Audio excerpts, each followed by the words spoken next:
Bonjour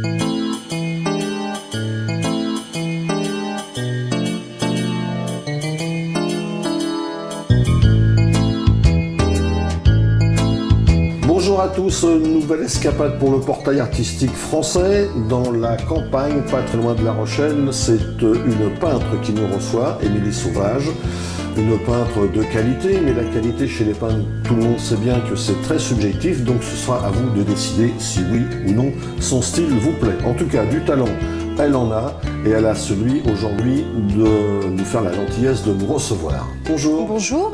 Donc vous nous faites le plaisir, je le disais à l'instant, de nous recevoir. Voilà, tout à fait. Et puis essayer de nous présenter peut-être la femme qui se cache derrière la peinture, ou la peinture qui se cache derrière la femme. D'accord. Mais... Vous êtes qui? Eh bien, je suis âme sauvage, donc une personne très sensible. Donc mon art, c'est vraiment la peinture aux émotions. Je peins le moment présent. Je ne réfléchis pas vraiment à ce que je vais faire à l'avance, mais je me concentre surtout sur mes émotions. Des émotions, j'en ai beaucoup, puisque je suis vraiment très sensible à ce niveau-là. Alors, c'est vrai que vous venez de le dire, moi je vous ai présenté sous votre véritable nom, Émilie Sauvage. Voilà. Mais votre nom d'artiste, c'est âme sauvage, tout à fait. Alors, pourquoi ce âme? Voilà, alors âme sauvage. Sauvage, d'abord, c'est mon nom de famille. Âme, parce que j'aime bien peindre l'autre monde, le paradis, l'enfer, des choses qui ne sont pas sur Terre, voilà, les âmes.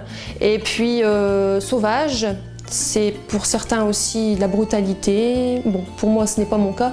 C'est plutôt, je suis une personne, disons, plutôt solitaire.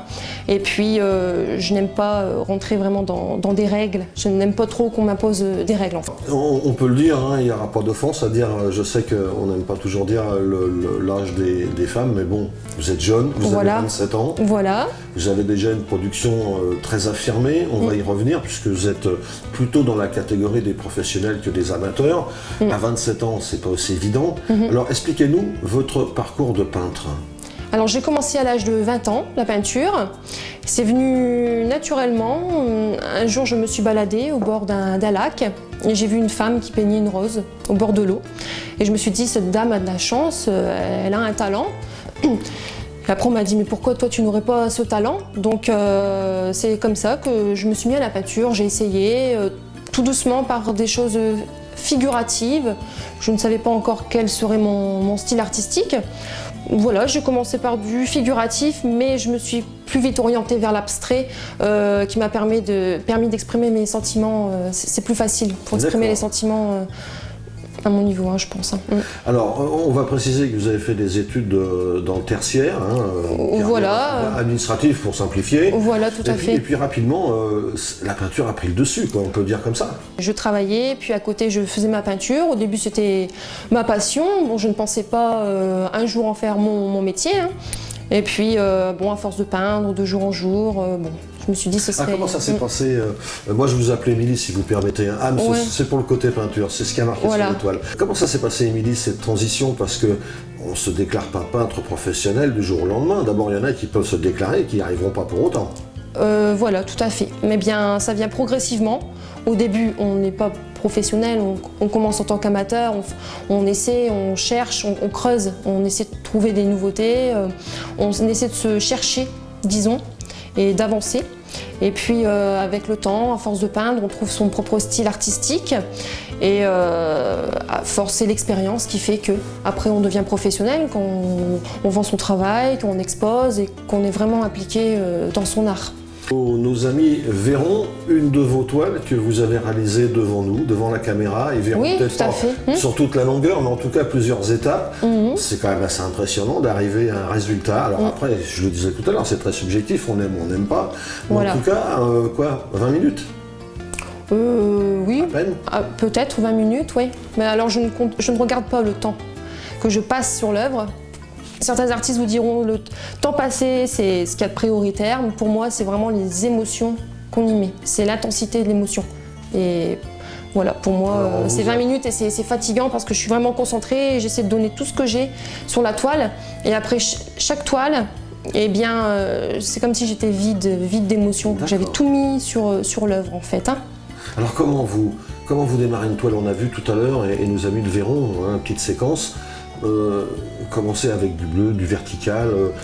Expliquez-moi. Voilà, ça dépend des... Comment à ce moment-là, l'idée vous vient? Est-ce que vous savez même ce que vous allez faire? Alors je sais juste les couleurs qui sont dominantes sur le tableau et peut-être aussi le style, si ce sera plutôt classique, moderne, très design, voilà. Mais après, je peins uniquement aux émotions, donc je fais d'abord mon fond. En général, je commence par mon fond et ensuite je crée mon motif et je peins vraiment à l'instinct, pardon. Sinon tout à l'heure j'ai commencé par le couteau à peindre, donc j'ai fait un trait de couteau sur la toile et ensuite je mets les couleurs et puis j'essaie d'harmoniser tout ça pour avoir un rendu le plus harmonisé possible en fait. Alors je pense que les gens qui vont regarder cette vidéo vont se poser la question, elle a 27 ans, elle a déjà une maîtrise artistique évidente, elle a pris des cours? Non, je suis autodidacte, donc avec beaucoup de travail, toujours du travail.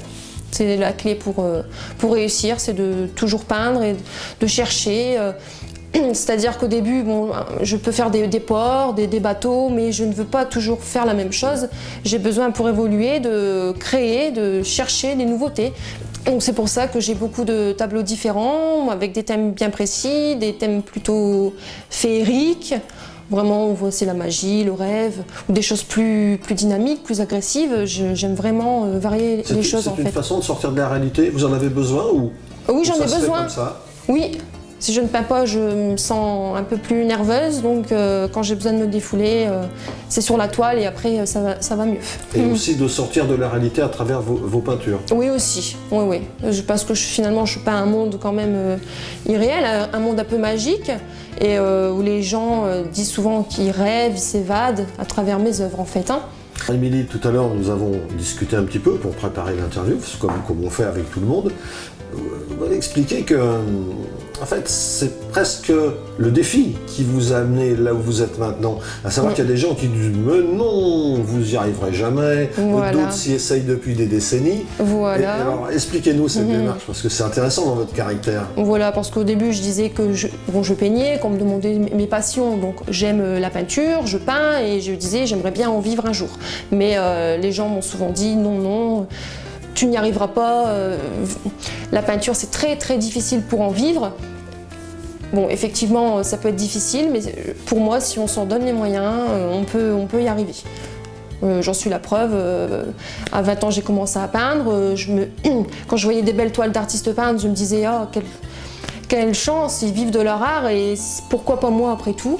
Et donc, je m'en suis donné les moyens, à force de peindre tous les jours et puis de ne jamais laisser tomber. Parce qu'il y a aussi beaucoup Vous avez une contrainte dans vos horaires de peinture, c'est-à-dire vous décidez de peindre de telle heure à telle heure? Ah non, pas du tout. Un peu comme les écrivains, vous savez, qui décident d'écrire quoi qu'il en soit tous les jours, 2 ou 3 heures? Non, moi je peins tous les jours, mais je n'ai pas d'heure précise. C'est vraiment aléatoire en fait. C'est quand j'ai envie de... J'ai une émotion qui me passe par l'esprit et hop... Très feeling en fait. Voilà, tout à fait. Alors on va pas rentrer dans les détails financiers parce que ça c'est votre petit secret et c'est tout à fait légitime.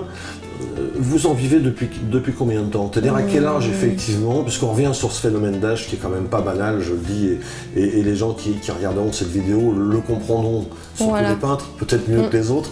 Depuis combien d'années vous vivez effectivement de votre art? Je dirais peut-être 2-3 ans que je vis de mon art. Avant je vendais mes toiles. J'ai commencé même à les vendre tôt, puisque j'ai commencé à peindre à 20 ans. Et puis j'ai commencé par des petites expositions, en maison d'hôtes, en restaurant, vraiment des choses pour montrer mon travail. C'est vrai qu'il y a eu des petites ventes, mais bon, ça ne me rapportait pas un salaire, je n'en vivais pas. Mais c'est vrai que maintenant, je vis de mon art, j'arrive à ne faire que ça. D'accord. Voilà.